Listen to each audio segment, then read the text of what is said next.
¿Cuándo conviene operar una varice y cómo prevenir la formación de trombos? Hablamos de ello con el doctor Ernst Weigang, experto en cirugía vascular.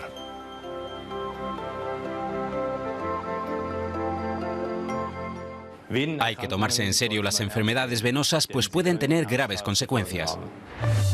Estamos en el Hospital Hubertus de Berlín con el doctor Ernst Weigang, especialista en cirugía vascular, para presenciar una operación de varices como la que hemos visto en el informe. Pero, ¿cuándo hay que operar las varices? En principio hay que operar a los pacientes que sufren molestias, aunque hay que tener en cuenta que muchos de ellos pasan años sin dolor alguno. Los primeros síntomas que aparecen se caracterizan sobre todo por la hinchazón de las piernas, especialmente a última hora del día, por la tarde y por la noche. Si la enfermedad avanza, entonces se producen alteraciones en la superficie de la piel, sobre todo en la cara interna del tobillo, en la zona de la articulación. La última fase de la enfermedad es la herida abierta, la ulceración. ¿Cómo es una operación así? En este caso se trata de una paciente joven con varices en la parte trasera de la pantorrilla.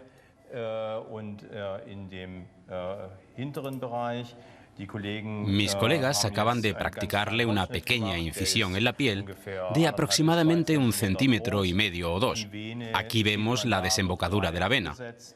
Se ha previsto realizarle una crosectomía a la paciente, lo que implica seccionar cada una de las colaterales del callado para extraer a través de ellas la vena safena y, a continuación, retirar algunos de sus afluentes con una miniflebectomía utilizando un escalpelo o aguja.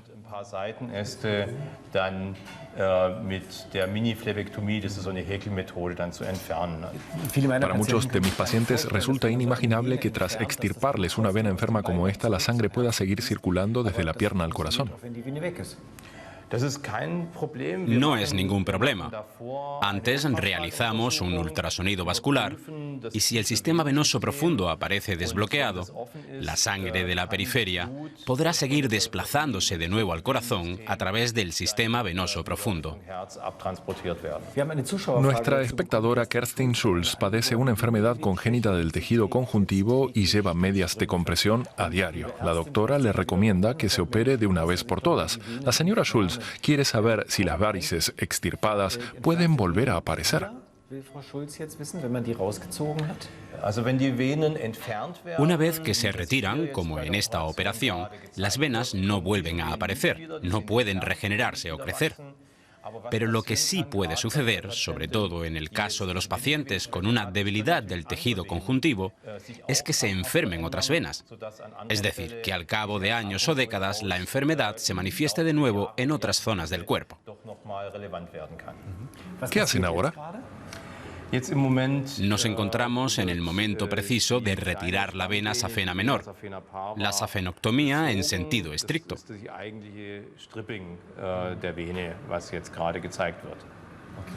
¿Con la ayuda de un alambre? Exacto, el alambre sirve de guía. Se introduce por la incisión superior, arrastrando la vena hasta la parte inferior, por donde será extraída del todo. Hoy día también existe la posibilidad de operarse con láser. ¿Cómo funciona esta técnica? La cirugía con láser consiste en puncionar la vena nada más terminar el ultrasonido, la mayoría de las veces en la zona del tobillo. Entonces se aplica anestesia local a la vena en todo su recorrido y se inserta una pequeña sonda con un láser o radiofrecuencia en su extremo. Esta va desprendiendo energía y quemando las paredes venosas por dentro durante el movimiento de retirada. Muchos creen que la trombosis es un problema de gente mayor, pero como hemos visto también puede afectar a gente joven. ¿Por qué? Una trombosis es algo que puede ocurrirle a cualquiera. Todos llevamos con nosotros un cierto riesgo de padecer una trombosis. Por ejemplo, en el caso de las mujeres jóvenes que toman la píldora anticonceptiva, el riesgo de sufrir una trombosis es mayor.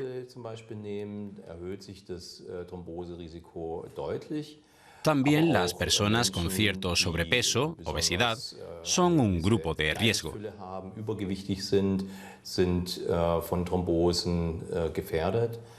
¿Por qué es tan importante reconocer a tiempo las trombosis? Las trombosis comienzan casi siempre en los vasos sanguíneos de la parte baja de las piernas. Si no se detectan pronto, pueden aumentar de tamaño en su camino hacia el corazón. La sangre circula en las venas hacia el corazón desde la periferia, del pie al corazón. Los coágulos se forman primero en la pierna y si no se reconocen, se adhieren a otros coágulos y pueden llegar a afectar a las venas más grandes en los muslos o la pelvis. Y cuanto mayor es la vena afectada, tanto mayor es el riesgo de que los coágulos se suelten y se desplacen hacia el corazón y causen dolencias graves como una embolia pulmonar. ¿Cuáles son los primeros síntomas? Muchos pacientes no se percatan de que tienen una trombosis, porque si es pequeña a menudo no presenta síntomas ni causa dolor al principio. Cuando surgen los primeros problemas suelen ser bultos en la parte baja de la pierna, enrojecimiento, dolores cuando presionas, por ejemplo, puntos de la pantorrilla o cuando levantas el pie, la piel enrojecida. Esos son generalmente los primeros síntomas que se presentan.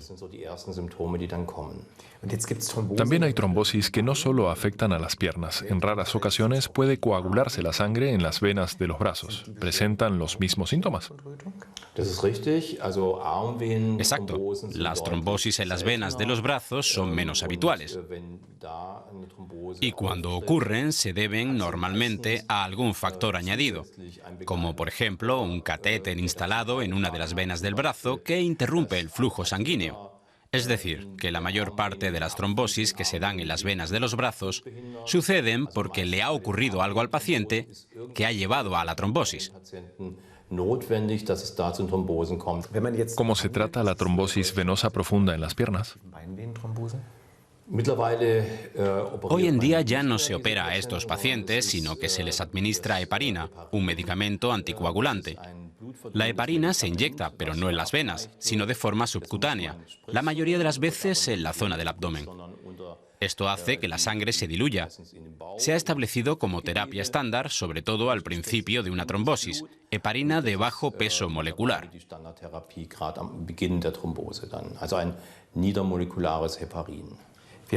Hemos recibido muchas preguntas. Una de ellas nos la envía Christian Wittmann desde Ghana. Quiere saber cuáles son los últimos conocimientos sobre el riesgo de trombosis relacionado con los vuelos de larga distancia. Como los auxiliares de vuelo nos muestran siempre, hay que ir moviendo las piernas y los pies de vez en cuando, levantarse a ratos, caminar de un lado a otro del pasillo. Esa es la mejor prevención que existe. Los pacientes que presentan un cierto riesgo de sufrir trombosis deben inyectarse además heparina de bajo peso molecular durante un vuelo de larga distancia.